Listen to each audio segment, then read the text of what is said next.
Chapter 9. From Sarah's perspective. The Immortals.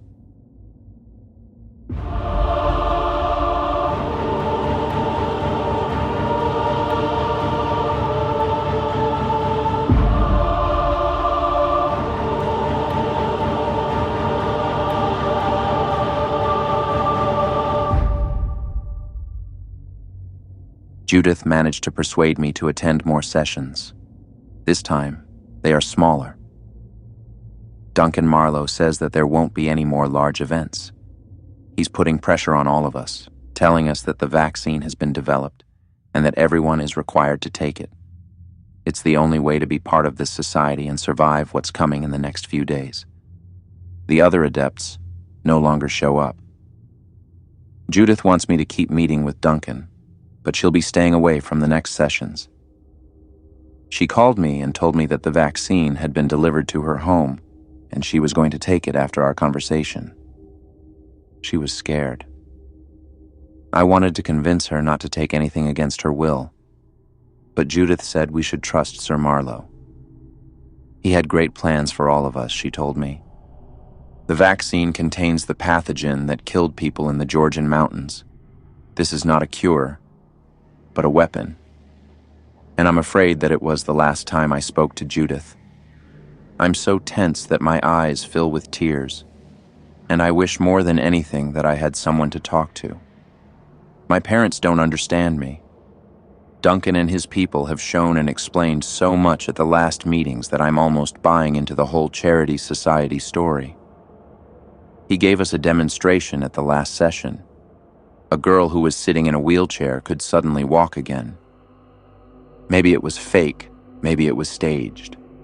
But the girl's legs looked so thin that I bought the story about the wheelchair. Maybe she was really disabled and regained sensation in her legs thanks to Marlowe's vaccine. Of course, she didn't immediately start jumping around, but she could walk across the room without help, albeit slowly. Religious people would call it a miracle. Marlowe and his group call it science. However, the girl received the vaccine as an oral dose. Judith wants to inject it directly into the muscle, and now Duncan wants to convince me himself to take it. I need to find out the truth. Duncan wants to meet me alone today.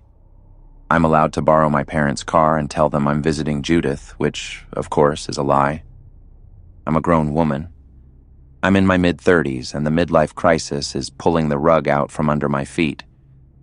It's a disgusting feeling to be back home. No job, no husband, no children. I'm afraid I've failed as a woman, and I have no desire to become an esoteric cat worshipper with healing stones to make my midlife crisis more bearable. For a moment, I wish John were here with me. But I left him because I no longer felt anything, and now I feel lonely. I could call him and ask how he's doing, but maybe I'd only make things worse. I know he loves me, but I don't know if I love him. Maybe I love the John from my memory, but not the man he is now. My life is empty. I've returned to England and walk through the streets of Cambridge. Everywhere are childhood memories, but no childhood friends. The feelings of old days are nothing but echoes now. My parents are old. My relatives are dead or have moved far away. I have no friends anymore, except for Judith. I don't know where I'm going. The only person who seems to long for me is Sir Duncan Marlowe. I feel there's more between us than we dare to speak. Every one of his touches and words promises an adventure in wealth and freedom. Life today is one big retrogressive depression. People no longer go outside.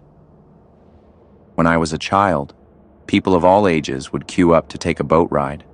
Today, no boat sails on the River Cam. They lie covered up on the shore.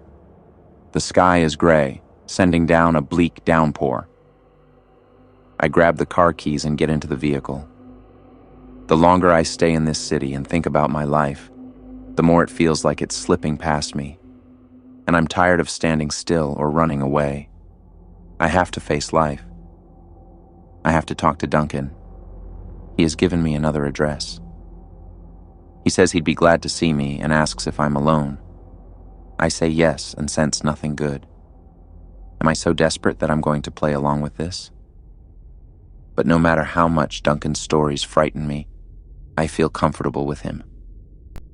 Since I started attending these meetings, something has changed inside me. My thoughts are wilder. I think about things I've never thought about before.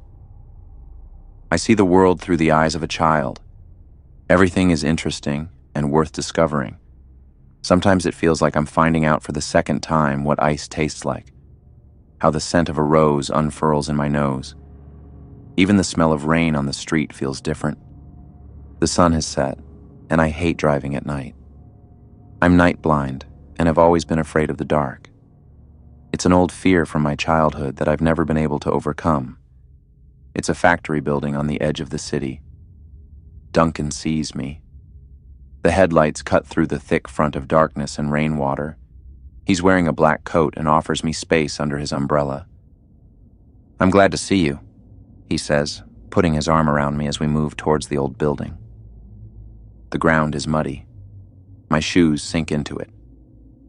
Inside it's dry, but the hall looks like it might collapse. It's the perfect place to kill someone and make the body disappear.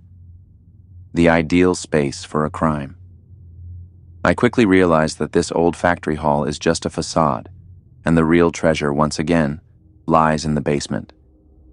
Through a floor panel that Duncan opens with a key, we reach access to an underground facility. I follow the twists of cables and hoses. It looks like a high-tech bunker. "We don't have much time. I want you to learn the truth."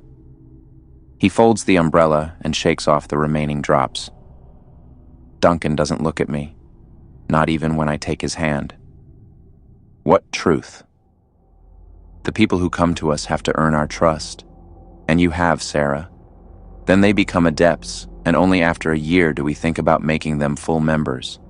The problem is, you're not an adept, and we don't have time to prepare you for what's coming." What does he want to prepare me for? What secrets are hidden in this underground complex? He leads me through a maze of corridors. The monotonous hum of machines mixes with the echo of our steps. Duncan opens a gate that leads us into a wing where more of these archaeological artifacts are kept. But the deeper we go into the complex, the more differences I notice. The technology becomes more modern, but the walls take on the appearance of ancient temple ruins. What kind of lunatic builds an underground bunker in the shape of a Roman temple? My nostrils flare as the sharp smell of smoke hits me. It's incense, slowly burning from freshly lit sticks. A huge rose hangs from a banner in the center of the room. In the middle of the space is a star-shaped altar. Life-size candles flicker. I look up at the ceiling and fall to my knees in fear. The underground dome is vast. It's the same paintings as in the first building. Bloody angels descend to earth and awaken the dead, transforming them into their kind. The ceiling mural tells a story of death and decay. The sun is at the heart of it all. It takes up so much space that one might think it is worshipped here as a god. But the angels burn through their touch. The sun is both feared and loved. Marlowe steps in front of the altar. His black coat glides from his figure. In a white linen shirt, he greets me. "Welcome to our society, Sarah. You stand in the favor of the dynasty of the House of Ceridon. You have been invited to shed your mortal shell and become one with his dream. Do not be afraid, my dearest." He stretches out his hand to me, and I have no choice but to obey. Has he hypnotized me? My legs move on their own. Someone else is inside me, guiding my steps. This is our sanctuary, the Atrium Sanguinis. I don't know what an atrium is, but I know this place revolves around blood. "What kind of place is this?" I ask, tears in my eyes. I am so scared. Duncan spreads his arms as though they are a pair of slowly swinging wings. This is the place where the brothers and sisters meet, not the guests. Not even the adepts have access to these sacred chambers. You are the first and the only one allowed to bathe in the aura of this place. What? I gasp, unable to make sense of it all. This has nothing to do with charity anymore. It's an underground temple where cruel creatures are worshipped. By now, I would even believe Duncan and his organization are a cult of satanic vampires. Maybe they drink the blood of children. I've always feared that vampire subculture. Mad people who drink blood and believe they are truly vampires. I silently pray that I am wrong, that Duncan is not one of those people. On the altar lies a dagger, gleaming like obsidian in the candlelight. Does he plan to kill me here? I don't want to be the victim of a ceremonial execution. I just want to tell you that there is no turning back. The plan will not fail, and we tolerate no one who betrays our intentions. Duncan no longer laughs. His face is pale, the face of a cold-hearted killer. Someone who would kill you and feel nothing. Where has the man I found appealing gone? He opens his palm and offers me something. It looks like a syringe. It tastes bitter and I have to burp. Is that the vaccine? It's not a vaccine. We only use that word because everything else would be too complex for the simple world of the profane. But it's a cure. And I want you to take it and recognize the truth. I can do it for you if you're too scared. One prick is all it takes, and you will dive into the true world. No, I don't want this. I need to get out of here. I will never inject something into myself without knowing what it will do to me. I am healthy. I don't need a cure. It is the cure. You're afraid, and that's perfectly fine. I see great potential in you. You are a beautiful and intelligent woman, Sarah. I don't want the sword of the Messiah to kill you. Leave me alone! I scream, searching for an exit, but all the doors are locked. They only open with Duncan's fingerprint. Shit. I'm trapped here. I should never have come here and never have let myself get involved with this man. I pound against the door until the skin of my knuckles splits open and bleeds. I collapse, crying, against it. Duncan remains by the altar, while the incense wraps itself around him like a second skin. I slowly pull myself up, realizing that there is no escape for me. I can only see Duncan vaguely now. The tears blur my vision. He merges with the many candles into a swirling mass. As I wipe away my tears, he suddenly stands before me and offers me his hand. What's really in this syringe? I sob, swallowing the mucus that's gathered in my nose from crying. The cure is my blood. It is my blood that is in this syringe. And I'm supposed to inject your blood? What kind of sick shit is this? Duncan closes his eyes. He lets the syringe disappear into his palm. A deep growl. When he opens his eyes, I don't recognize him anymore. A pale blue light coils around his iris like cold fire. There's another way to bring you to the other side. I want to spare you the painful way.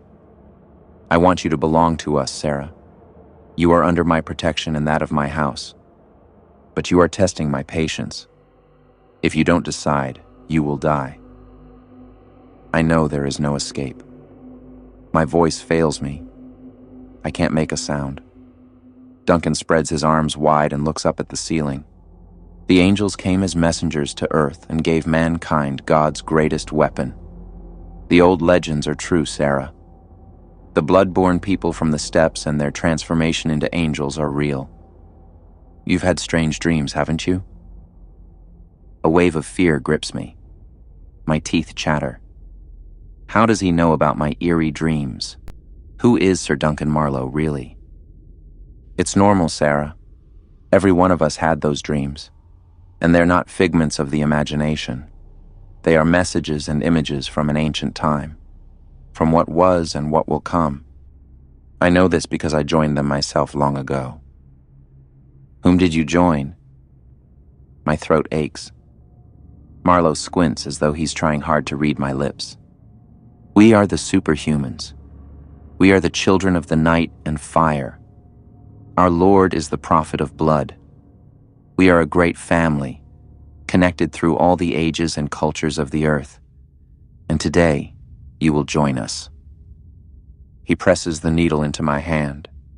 Dark red blood floats within. Duncan's blood. Why won't you let yourself be vaccinated? I shout at him, the needle aimed at him. I'll shove the damn thing into his arm myself if he doesn't stop with his little show. He raises his hands defensively in front of him. He wants to calm me down.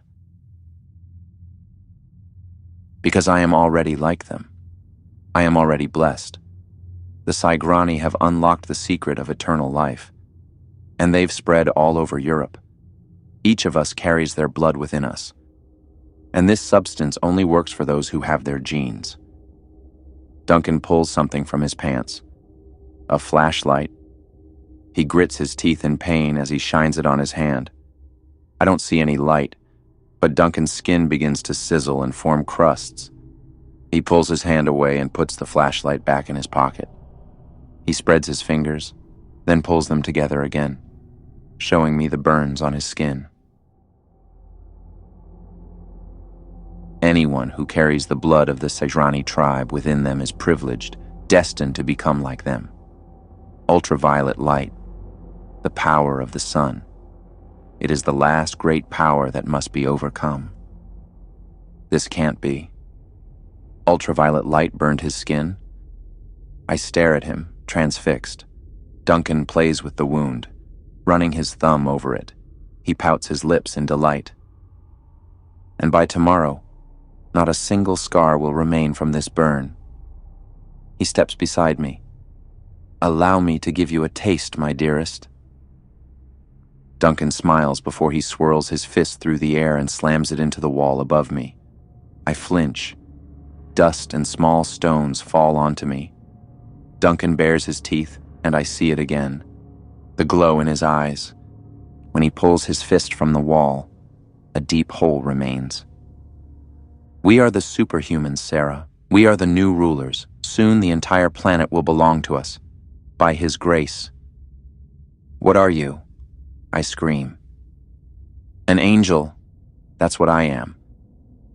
He pauses, elegantly placing one hand into the other. Some people, unfortunately, need to be forced into their happiness. I will not allow you to return to the surface. Say goodbye to your old life, Sarah. Duncan growls, his hands spread like claws. The icy blue glow in his eyes distracts me so much that I overlook his mouth. Only now do I see two predator fangs pushing out from his upper lip. You'll thank me later, darling. A whirlwind of pain overwhelms me. Duncan buries his teeth in my neck and presses his hand to my mouth and nose so I can neither breathe nor scream. I claw my nails frantically into the wall before me and watch as it's gently speckled with red. It's my blood, and I feel it flow warm over my skin. Duncan sucks at my throat, sinking his teeth deeper into me. My strength fails me. The bite numbs my senses. Suddenly, nothing hurts anymore. First, my eyes give way. Then my sense of touch follows. And finally, my world is submerged in black silence.